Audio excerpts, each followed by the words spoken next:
기억하여 거룩히 지키라 라는 말씀 같이 새벽에 묵상합니다. 보통 10계명을 두 가지로 분류를 하죠.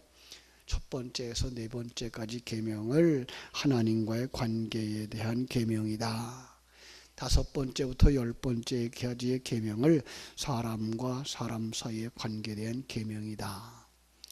저는 그 위에 이런 의미를 더 부여하죠. 첫 번째부터 네 번째까지는 종교적 관점을 사용한 계시다. 그리고 다섯 번째부터 열 번째까지는 그 인간관계, 그죠? 인간관계를 사용한 계시다.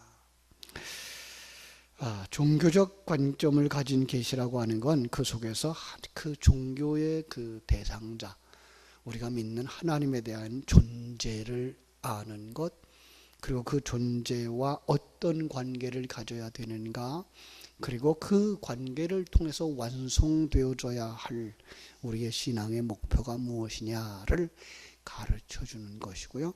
다섯 번째부터 열 번째까지 인간관계를 통한 계시라고 말하는 건 이 땅에서 맺어지는 관계, 우리가 이 땅에 태어나면서부터 맺어지는 부모와의 관계, 또 형제와의 관계, 또 확대되어지면 이웃, 그리고 나라에 대한 관계들 속에서 건강한 사람을 사는 삶은 어떤 것인가를 이야기하면서 그 속에다가 진리를 담아주셔서 하나님과 우리와의 관계가 그렇다라고 하는 사실을 계시함으로 말미암아 주님이 말씀해 주신 것과 같이 하나님을 사랑하는 것, 그리고 이웃을 사랑하는 것이 무엇인가를 담아주신 것이고, 조금 더 깊이 이야기하면 하나님을 아는 만큼 이제는 그 아는 것을 다른 사람, 다음 세대에게 가르쳐 주어서 그들도 하나님을 아는 자 되게 하는 것이 바로 하나님의 백성들의 사명이다 라고 하는 것들을 우리는 성경 전체 속에서 살펴보게 되는 것이죠. 그렇습니다.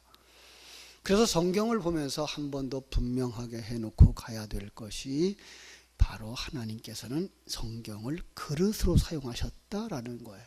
글자 그대로보다 글자 속에 담겨진 진리를 우리에게 주고 가셨다.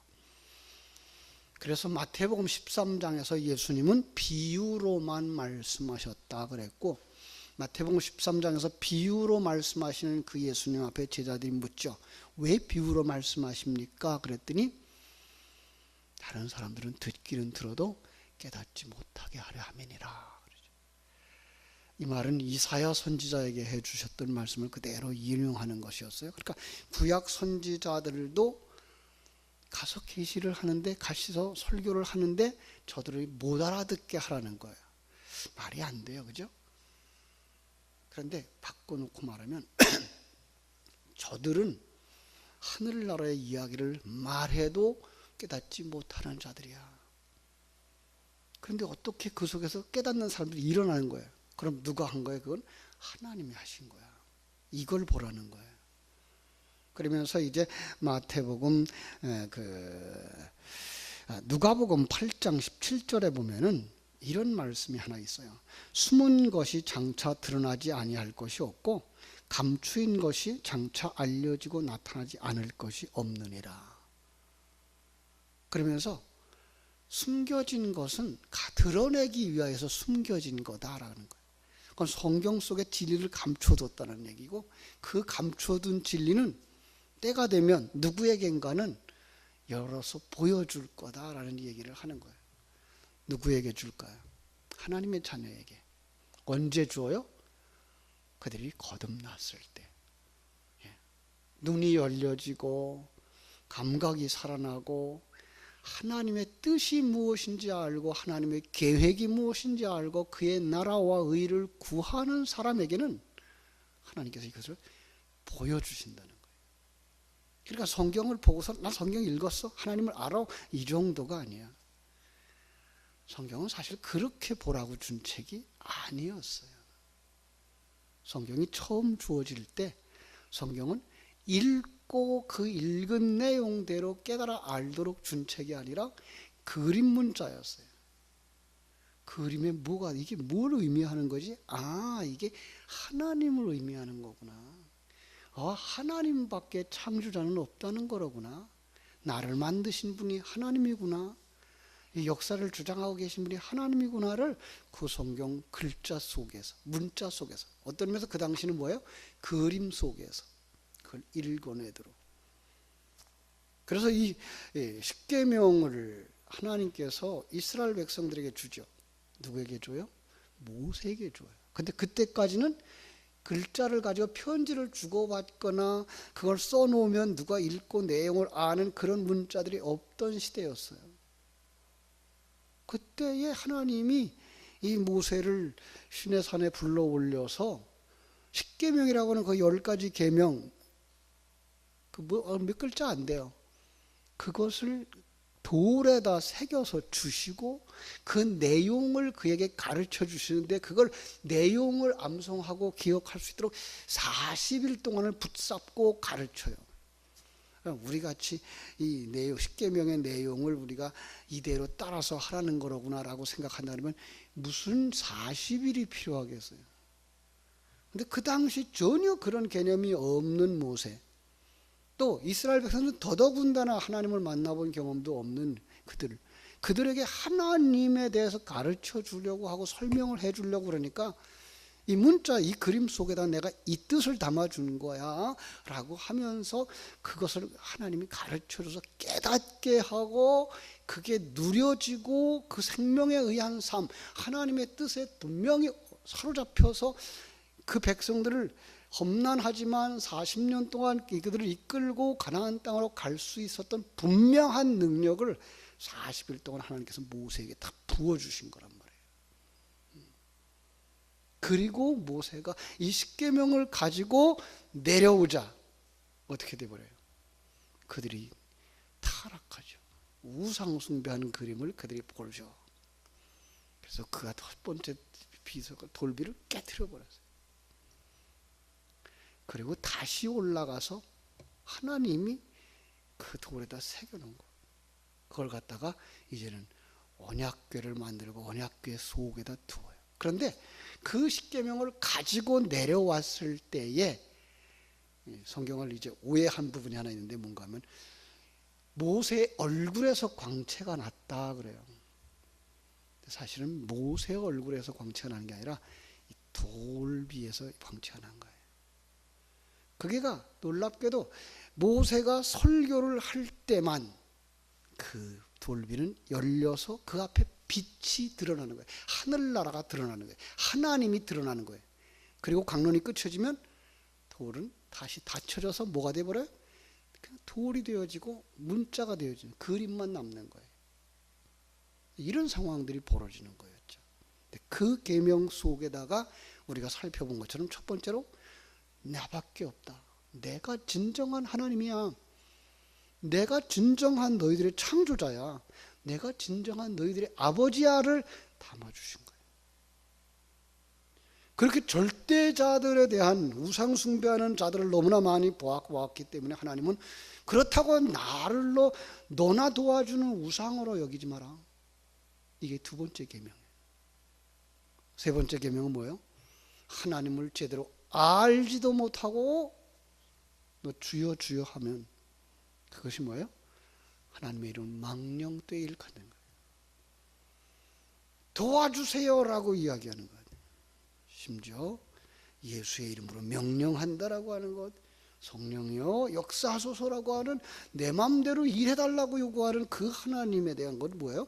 그 망령되이 일컫는 거예요. 왜요? 그 하나님이 얼마나 크신 분이고 얼마나 큰 계획을 가지고 우리를 만들어가고 있는데 내가 감히 어떻게 하나님을 향하여 이거 해주세요 저거 해주세요 이거 해라 저거 해라라고 명령을 할 수 있나요? 이거는 하나님을 잘 모르는 거예요. 그래서 마태복음 7장에도 그러죠. 주여 주여 하는 자마다 다 천국에 갈 자가 아니라고. 하나님의 뜻대로 행하는 자들, 그 뜻을 알아야 되는 거죠. 그죠? 그 뜻을 알기 위해서 뭐 해야 돼? 하나님이 누군지를 알아야 되고, 하나님의 계획이 무엇인지 알아야 되고, 하나님이 지금 어떻게 나와 함께 하시며 일하고 계신 줄 알아야 그 뜻을 구할 수 있는 사람이 되는 거죠. 그래서 그렇게 아는 자냐라고 말하면서 너희들의 삶의 목표, 너희들이 이 시간과 공간 세계 속에서 추구해야 될 건 이거야 라고 하는 내용을 오늘 네 번째 계명에다 담아주신 거예요. 그게 뭐예요? 안식일이라는 개념이에요. 여러분, 이들 속에요, 이 사회 속에서요, 안식일의 개념을 가진 나라는 7일날의 개념을 가진 나라예요. 7일째 되는 날이 안식이래요. 그래서 이제 훗날 이 달력이 7일이 한 시스템으로 되어진 달력으로 바뀌어지죠. 여러분, 태양신을 섬기는 사람들은요, 하루가 하나의 시스템이에요. 아침에 해가 뜨는 데서부터 지는 데까지가 하루예요. 끝이에요. 달을 섬기는 사람들은요, 보름이에요. 그죠? 보름 동안에 한 달 시스템이에요. 그런데 하나님이 그런 사람들과 다르게 이제 일주일이라고 하는 시스템을 주신 거예요. 일주일마다 뭐 하라고요? 이 진리를 한 번씩 되새김질 해야만 우리가 그 진리를 가진 자가 되어지고 그 진리에 의한 삶을 살아낼 수 있게 된다라고 가르쳐 주시기 위해서였던 거예요. 자, 그 속에다가 뭘 담아 주셨을까요? 하나님은 창조자야. 너희들은 타락했던 자야. 너희들이 이렇게 지금 어두움이지만 하나님은 이렇게 일하는 자, 성자 하나님과 성령 하나님을 보내주셔서 이렇게 만들어 줄 거야를 가르쳐 주신 것이 성경 모세에게 주셨던 그 40일 동안에 가르쳐 준 내용이에요. 자, 모세는 이제 십계명을 가지고 내려와서 그 내용들을 또 다른 그릇에 담아주어요. 그게 뭐예요? 모세가 기록한 책 모세오경이죠. 그 모세오경의 첫 번째 책이 창세기고요. 그래서 창세기를 기록하면서 처음으로 뭘 기록해요? 하나님이 천지를 창조했다라고 하는 이야기를 썼다라고 생각을 하는데, 그 역사의 시작을 가르쳐 주는 것처럼 보여주는 거기에다가 또 진리를 담아서 주신 거예요. 그래서 제가 창세기를 강의할 때 그렇게 얘기했죠. 1장 1절부터 2장 3절까지의 7일 동안의 내용이 바로 우리 구원에 관한 내용이었다. 자, 하나님을 아는 내용이고, 그 하나님을 아는 백성들은 이렇게 완성되어져서 여기에 가는 사람이야를 가르쳐준 내용이 바로 창세기 초두에 나와 있는 책이었다라고 얘기를 했어요. 그래서 첫째 절이 뭐예요? 태초에 하나님이 천지를 창조하시니라. 이 우주는, 그 속에 너는 하나님이 창조한 거야. 창조 속에는 뭐가 들어가 있어요? 섭리가 들어가 있어요. 돌아가고 움직여지는 건 누가 해요? 하나님이. 뿐만 아니라 그 속에 경륜이 들어가 있어요. 그건 뭐예요? 목적을 가지고 너희들을 섭리해가는 거야 라는 의미가 들어가 있는 거예요. 그런데 창세기 1장을 펼치면서 2절에가 뭐가 나와요? 공허하고, 땅이 공허하고 혼돈하고 흑암이 깊음 위에 있고 하나님의 신은 수면 위에 운행하시리라는 그림이 딱 나오는 거예요. 이 하나님이 창조한 세계를, 시간과 공간 세계를 혼돈, 흑암, 빛이 없는 세계, 캄캄한 세계, 불의한 세계, 죄가 있는 세계라고 정의를 해놓은 거예요. 그리고 그걸 이제 품고 있는, 암탉이 달걀을 품고 있는 그 그림을 딱 그려준 거예요. 어떻게 될까요, 그럼? 새 생명 나오겠죠. 근데 그 새 생명이 나오는 그 작업을 누가 하느냐 하면 빛이 하는 거예요. 그래서 세 번째 창세기 1장 3절이 뭐예요? 빛이 있으라 하심에 빛이 오시는 거예요. 그 빛은 이런 빛이 아니고 뭐예요? 천국의 존재, 하늘나라의 존재가 이 시간과 공간, 어둠이라고 하는 것과 대조되어진 그림으로 그려주기 위해서 빛으로 오신 거죠. 그걸 요한복음 1장에서 누구라고 얘기하죠? 예수 그리스도. 예수 그리스도가 오셔서 뭐가 되어져요? 어둠과 빛을 나눠요. 그가 오시기 전에는 이 세상에 어둠이 뭔지 빛이 뭔지 몰라요. 근데 그가 오시자 세상은 어둠과 빛으로 나누어지고, 저녁이 되며 아침이 되니 이는 첫째 날이라. 캄캄함에서부터 시작되어져서 빛이 오는 세계가 뭐예요? 구원의 이야기예요. 이걸 하나님이 보시기에 좋았다라고 하는 토브라는 단어에다 담아주시는 거예요. 그러니까 이게 합력해서 선을 이루는 그 토브인 거예요. 이게 하나님의 구원인 거예요.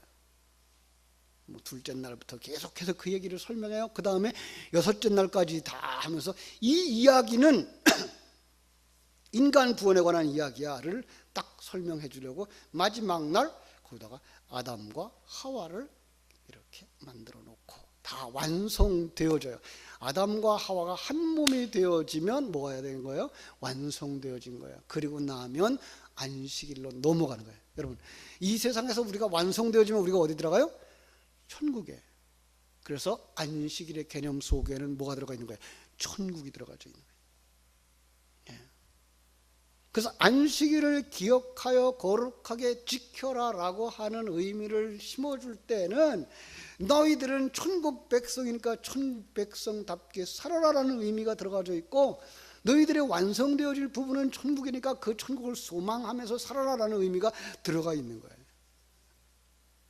근데 사람들은 그걸 보지 못하죠. 왜요? 거듭나지 못했으니까.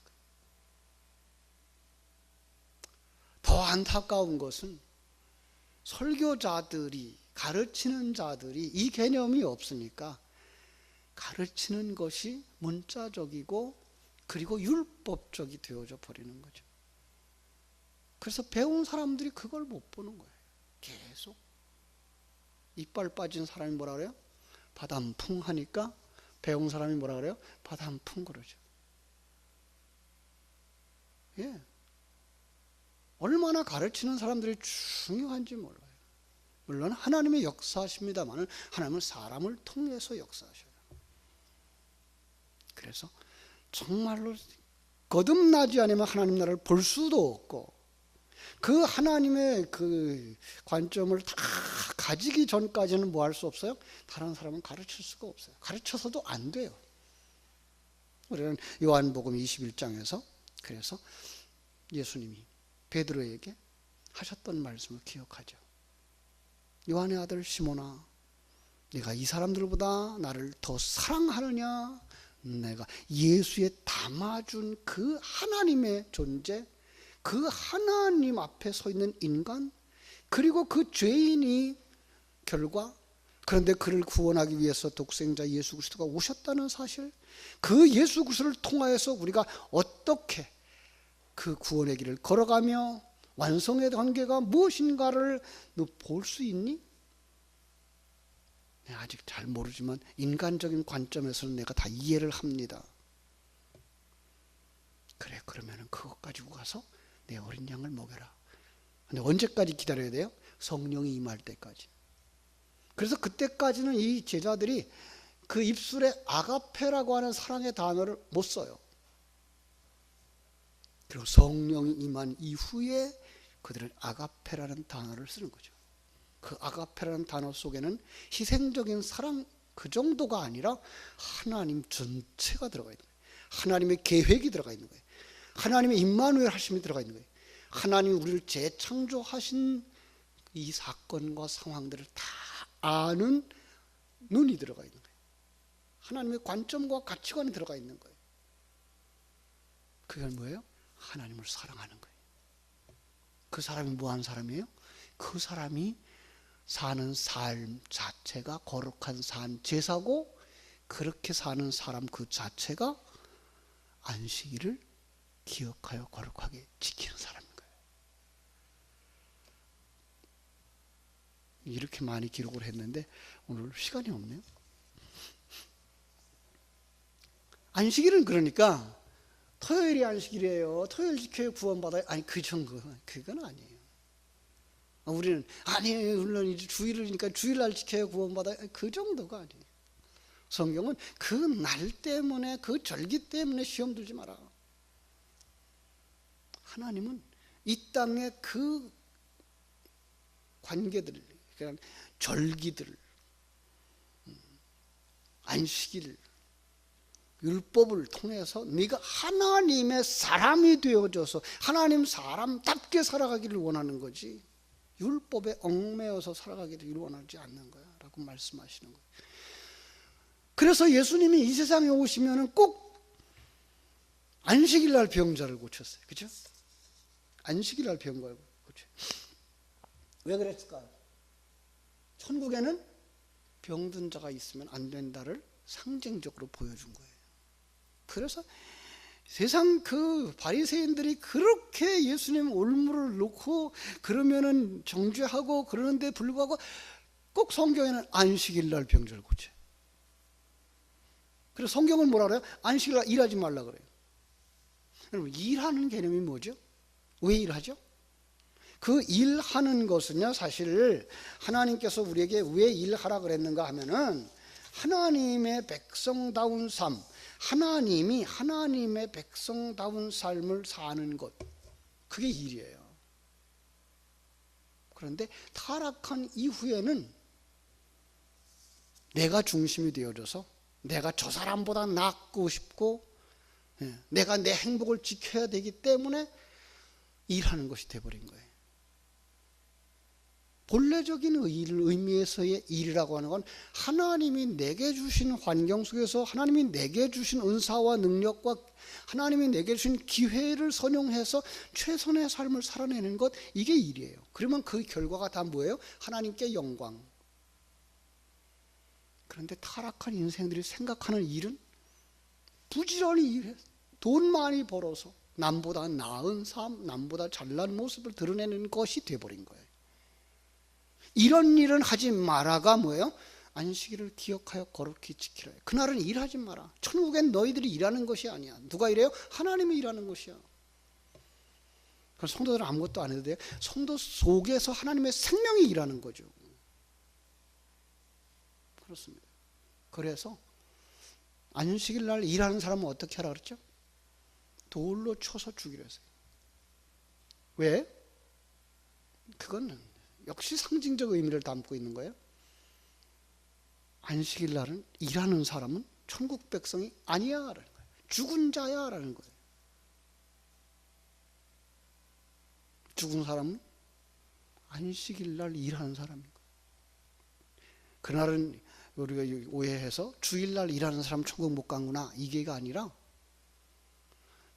자기가 자기 행복을 추구해야 되고 자기가 자기 물질을 얻기 위해서 노력하고 내 힘으로 한다고 생각하는 그 사람은 아직 하나님의 생명을 못 가진 자야 라고 하는 의미인 거예요.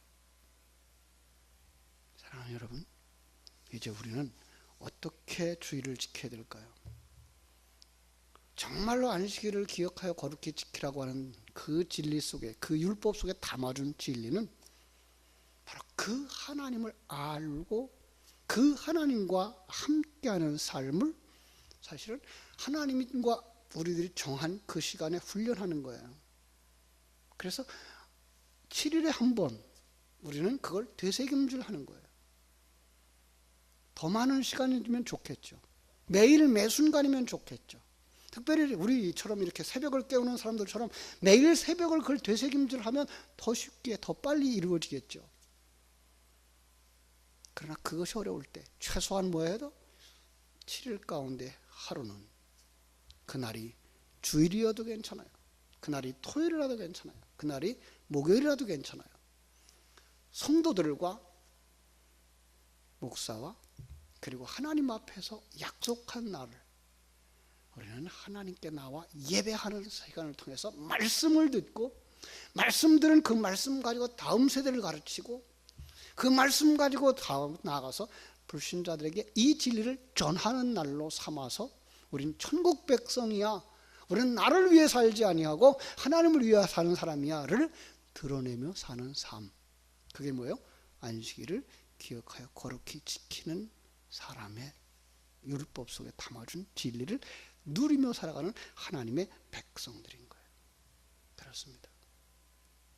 우리는 거룩한 산 제사를 드리는 삶, 어디서든지 그 하나님과 교제하는 삶을 살아서 하나님이 율법 안에 담아준 그 진리를 여기서 누리고, 여러분 가정에서 누리고, 여러분 직장에서 누리고, 어디예요? 거기가 천국이에요. 그래서 그는 안식일을 기억하여 거룩히 지키는 사람인 거예요. 여러분 모두가 다 어디서든지 천국을 누리는 하나님의 사람 되시기를 주의 이름으로 축원합니다. 기도하겠습니다. 하나님 우리 아버지, 크신 은혜와 사랑을 감사하고 감사합니다. 우리가 이렇게 특별히 이 한 주간 하나님께서 우리에게 담아주신 십계명에 대해서 묵상하면서 그 속에 담아주신 귀한 진리들을 묵상해 왔습니다.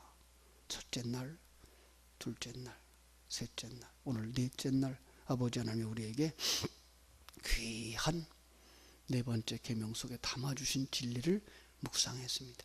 다 소화할 수는 없지만 큰 그림을 그렸습니다. 이제는 우리가 하나님을 아는 자들, 그리고 하나님의 생명을 가진 자들로서 천국의 소망을, 천국의 완성을 소망하며 머무르는 그곳에서 천국을 누리는 사람들이 다 되게 하여 주시옵소서. 그 누림이 있어야 다음 세대를 살릴 수 있고 다음 세대를 책임지는 교회가 될 수 있사오니 아버지여, 먼저 된 자들이 이렇게 이 천국을 누리는 삶이 있게 하여 주시옵소서. 하나님 앞에 바로 서게 하시고 말씀 앞에 서게 하시고 하나님 앞과 사람들 앞에서 부끄럽지 아니한 삶을 살아낼 수 있는 저희들 되게 하여 주시옵소서. 예수님의 이름으로 기도하옵나이다.